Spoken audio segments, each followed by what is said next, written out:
Hello, Karen here, Soul Symbols Astrology. I want to share something with you that I find rather beautiful. And before I start, excuse my coughing and my gravelly voice. I'm still getting over an illness I had for a few weeks. Apologies.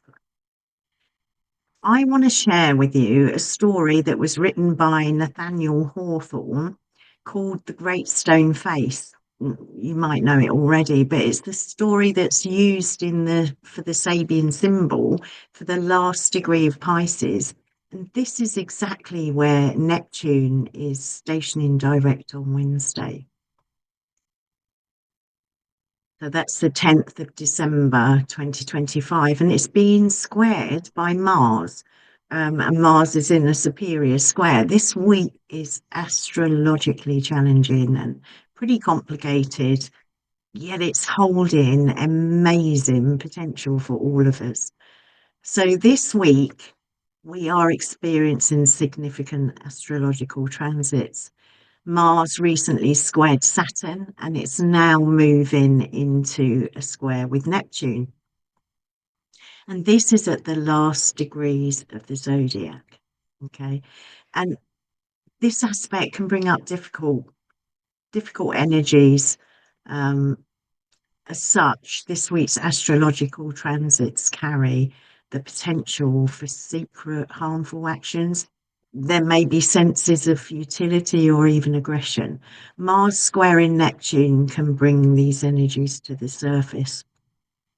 Yet there's also the possibility for spiritual and creative vitality. It's a pivotal moment this week, a moment of choice. I kind of see it like the great divide between the old cycle and the new cycle. Um, it's offering a chance to choose our way forward. So our free will, using our free will, and those choices that we make during this period will shape what we carry forward with us. So as I was looking at this Sabian symbol for the last degree of Pisces, the last degree of the zodiac, and considered Neptune's transit, and that Neptune stationed retrograde about the same time as Saturn back in July. They both moved from Aries back into Pisces. So they're tidying up there. They're tidying up the last. Saturn has been in there 2.5 years, and Neptune 11 years. 11 years since about 2011. No, that's more, isn't it? uh, Looking ahead in early 2026, Neptune and Saturn were conjunct in Aries right at the beginning of the zodiac.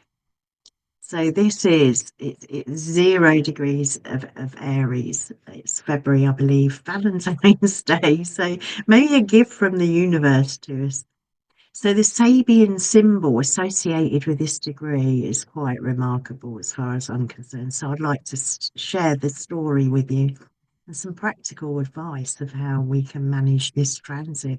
It's a transit that began on the 5th, which was 5th of December, which was Friday, Mars applying the square to Neptune, and it won't be over with until the end of the week.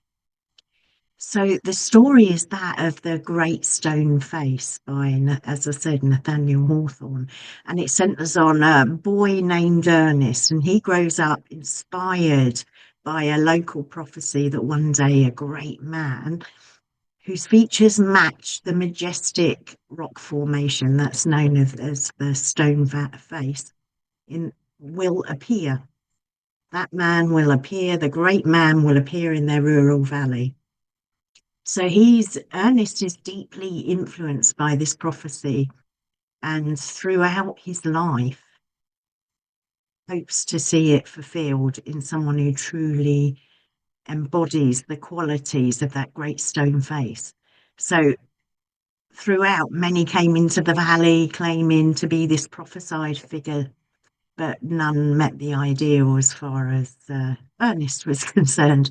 Ultimately, through his contemplation of the stone face and He's seeking fulfillment of the prophecy. It's Ernest himself who becomes the personification of the great stone face. So the story is demonstrating that true greatness comes from within, evolving from our search for identity and that question, who am I? What am I here for? Greatness, Hawthorne shows, is not defined by external wealth, but by character and actions. What we focus our attention on becomes integral to our character and worldview. So we can look at how societal expectations or superficial qualities often define greatness in our world.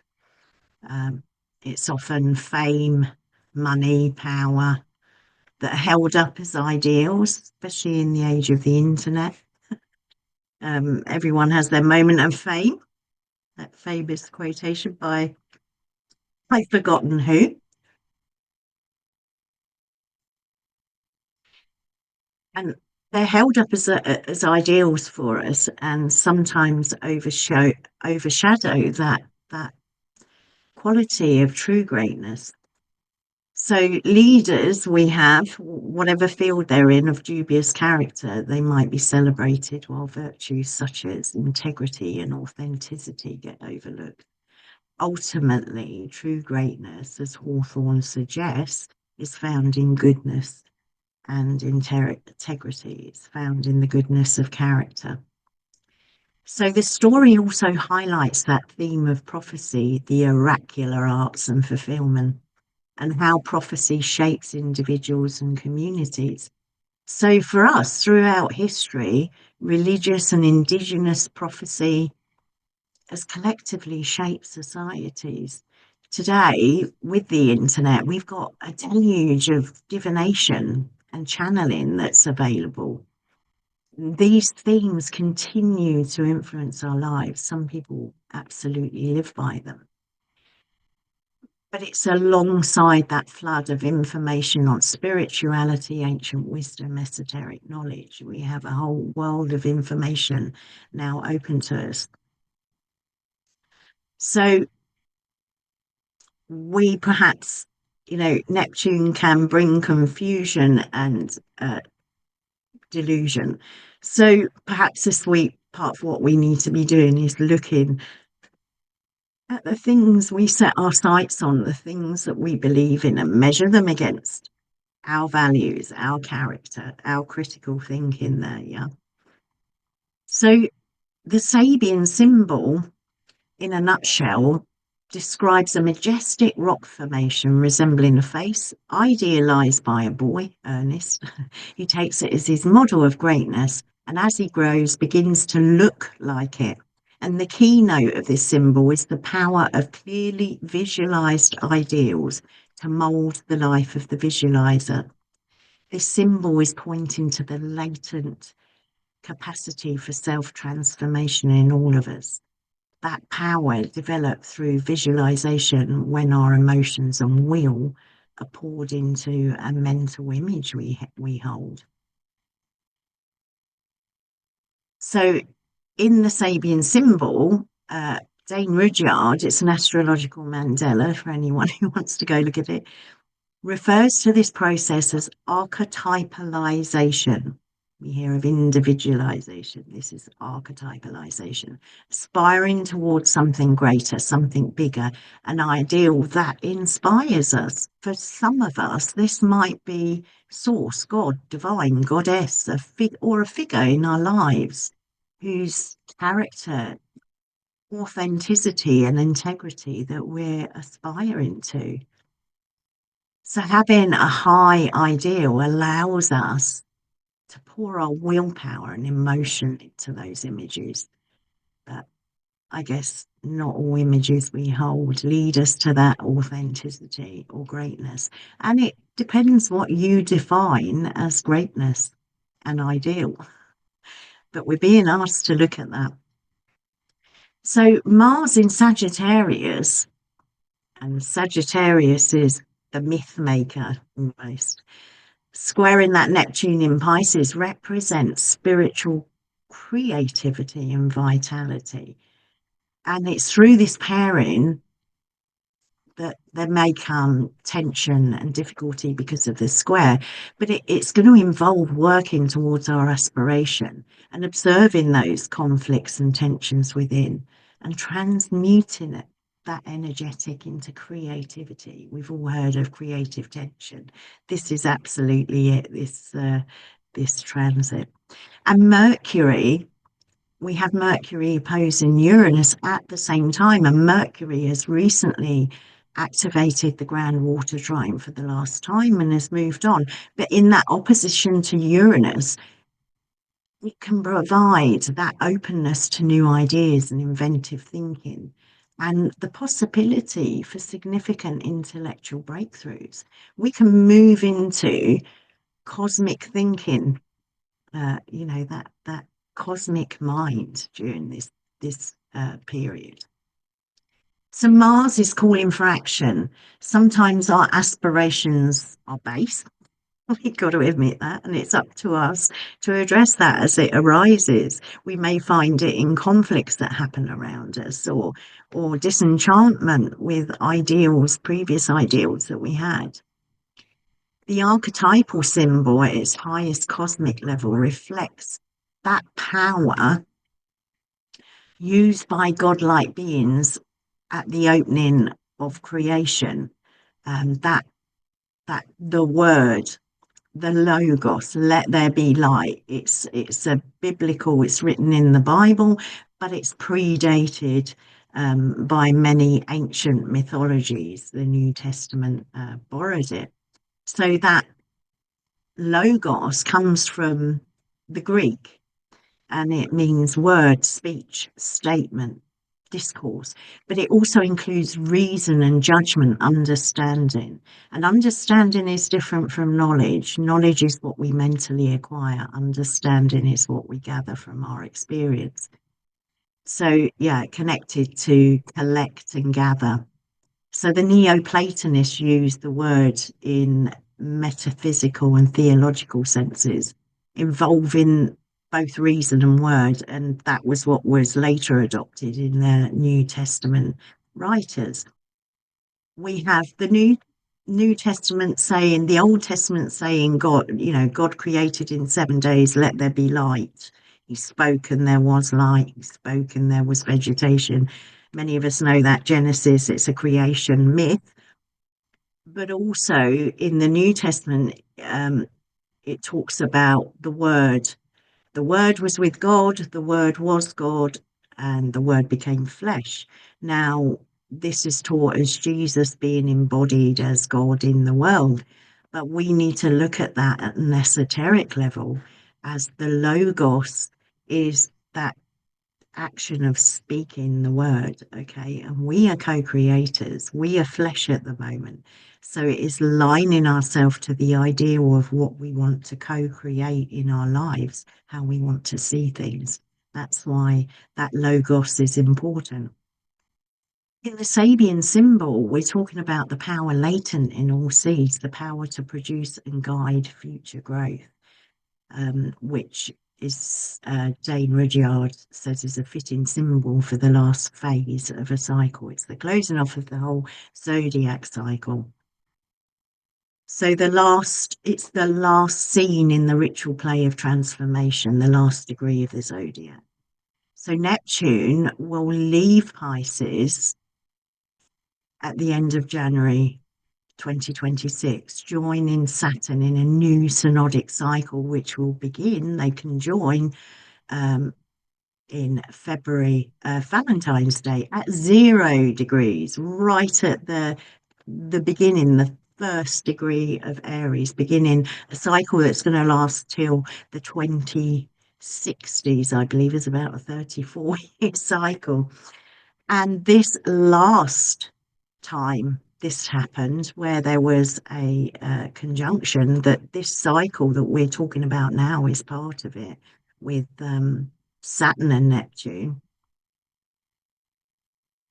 It began in Capricorn in November 1989. We're finishing up on the last degree. Okay, it's a really auspicious moment But this square, we have this square I'll talk about in a minute, square with Mars that's bringing action to it.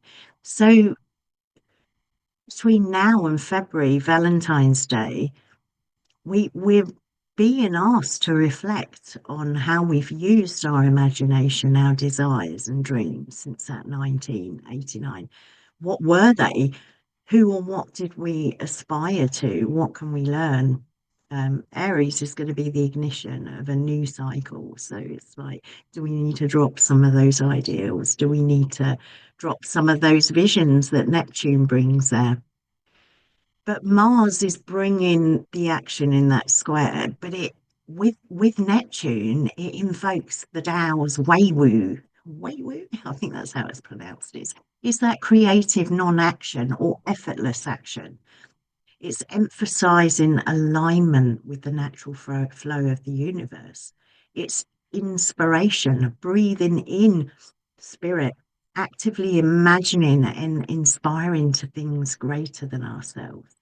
Our actions can align with this dynamic energy this week, and we can develop those images and ideals and inspirations between now and February to set as a new cycle. For some of us, this cycle will last. We're definitely this cycle will last for the rest of our lives. So it's incredibly important, but it will last for over 30 years. Not the Mars and Neptune, but the Saturn and Neptune, of which Mars is bringing action to. It's almost charging it up.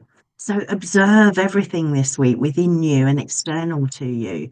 Neptune in Pisces is suggesting that we're deeply interconnected with all that is. It is Neptune brings vision. It brings that desire, that yearning for meaning, for unity, for being dissolved in the ocean of whatever it is. It's got that vibe to it, okay?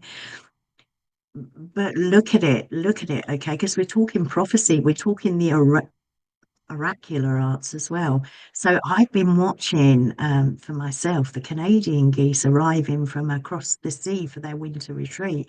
Each morning they're flying, there's hundreds of them above my garden. And as I place my full attention on them, so much comes to mind for me personally: images, words, memories, inspiration. That's effortless action through which the natural world speaks. Nature is an oracle, okay? So it's a beautiful ideal. It's an ideal to go watch nature and learn from it, learn the cycles, learn what is being spoken. There was a form of divination where they watched the pattern of flight of birds to bring an oracle to the people. So yeah, but nature is that oracle, and it's prophecy. The foreseeing, speaking out, the logos. Okay, so we can be inspired, we can speak out our ideal, we can visualize, envision. So, what will you visualize this week? What's entering your imagination? What's inspiring you? What are you desiring and dreaming of? What's your ideal? So they're questions to focus on minds, souls, and longings on, because through active imagination, intention, and inner work, and our magic, some people are doing the literal magic for this, we can align ourselves and we can create. The period is about that alignment this week, particularly, but from now until February, we can have this chance to realign, to look at our structures and our limits and where we want to reach for those stars, okay? But this is embodied in that story of the stone face of Ernest, who became what he contemplated. Okay, that is what I'm saying. We become what we contemplate. We have in the world, if we contemplate politics, and there's nothing wrong with that, but we can be very much influenced by that. And we all have our path and our way forward, but it's like Does that align with me? Does it align with my soul? Just 1 minute. My screen is dipping. My charge is running out. Oh, how long have I been dark there?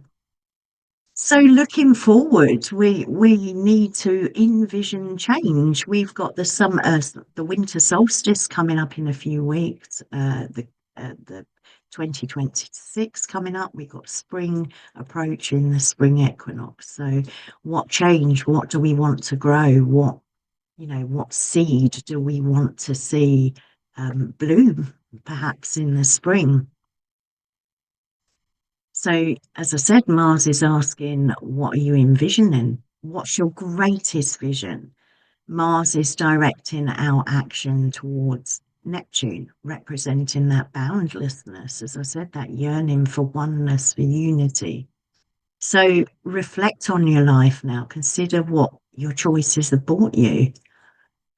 We can reflect on our lives, particularly if you're older. You do more and more reflecting. And as you reflect, you have regret and you have joy at things that have happened. It's a mixed bag. But those things we're not happy with, we can have a look at how our actions have brought certain things into our lives. So, yeah, reflect on the choices and what they've brought you this week. And because this week is offering that opportunity to envision an ideal image of how you wish to grow, how you want your life or your family's lives, your community, and how you want the world to transform. We can dream those big dreams now with Neptune. Neptune is about dreams, imagination, big ideals, and visions. And even if we don't fulfill them, it's the aspiring to them and contemplating them that our character and beliefs transform. It does beautiful things for you. So look to those you admire. Look for an ideal in people, in nature, wherever you see fit. There may be a poet or a painter or an activist or a humanitarian or a singer or a musician, whatever is your bag, or a great philosopher. Look at it, contemplate it, see if your life aligns with it, see if it aligns with your values and your vision. But open up to it, aspire to something bigger than yourself as Neptune goes direct. And this Sabian symbol is encouraging us to actualize the beauty of these archetypes within. And Mars with Neptune offers us that creative vitality and spiritual vitality to do it. So use your imagination this week, people. Harness the difficult transits, the tension. Um, transform that into creative tension. And those difficult transits we can harness for something beautiful, something bigger than ourselves. So reach for the stars, people. I hope that's helpful to you all. All right, I'll see you in the next one. Bye.